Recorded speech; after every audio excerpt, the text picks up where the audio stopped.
ہماری آج کی کہانی ہے اسم اعظم اور بوڑھا لکڑہارا۔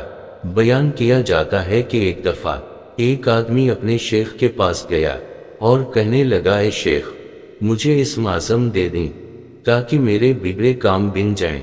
شیخ کہنے لگے، اسم اعظم میں تجھے کر دوں گا، آج تم سیر و تفریح کرو اور کل آ کر مجھ سے اسم اعظم لے جانا۔ وہ آدمی بڑا خوش ہوا اور سیر و تفریح کرنے لگا۔ سیر و تفریح کے دوران اس کا گزر جنگل سے ہوا تو اس نے دیکھا کہ ایک بوڑھا لکڑہارا لکڑیاں کاٹ کر اپنی کمر پر لاد کر لا رہا ہے۔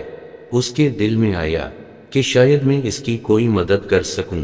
اتنے میں کیا دیکھتا ہے کہ شہر کے کوتول کا وہاں سے گزر ہوا۔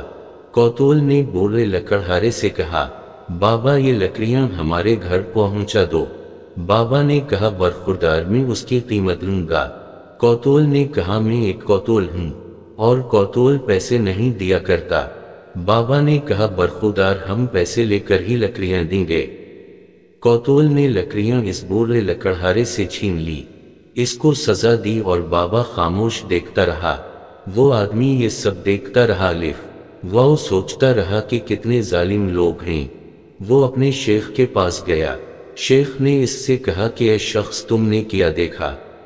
صبح تجھے اسم اعظم بھی دینا ہے۔ وہ شخص کہنے لگا، ہے شیخ، میں نے ایک عجیب و غریب واقعہ دیکھا۔ ایک بوڑھے آدمی کو طاقتور انسان نے مارا، لکڑیاں بھی اس سے چھین لی اور پیسہ بھی نہ دیے۔ اے شیخ، یہ بہت ظلم کی بات ہے۔ شیخ نے کہا، اے شخص، اگر تمہارے پاس اسم اعظم ہوتا تو کیا کرتا؟ اس آدمی نے کہا، اے شیخ، کم از کم میں یہ ظلم نہ ہونے دیتا۔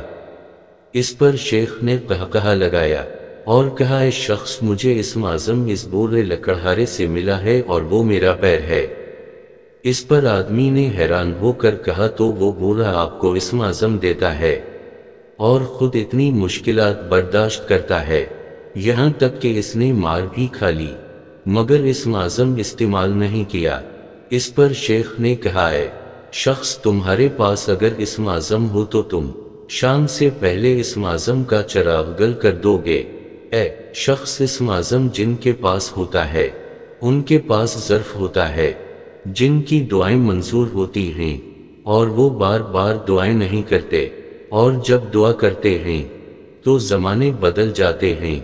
میرے بھائیوں اور بہنوں، قوت برداشت اللہ کی طرف سے انسان کے لیے ایک بہت بڑی نعمت ہے۔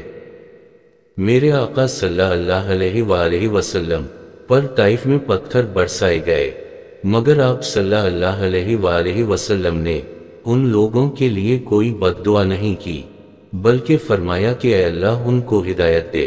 قوت برداشت جن لوگوں کے پاس ہو وہ لوگ اس دنیا میں کبھی ناکام نہیں ہوتے، بلکہ ہر مشکل وقت میں سرخرو ہوتے ہیں اور کامیابی ان کے قدم چومتی ہے۔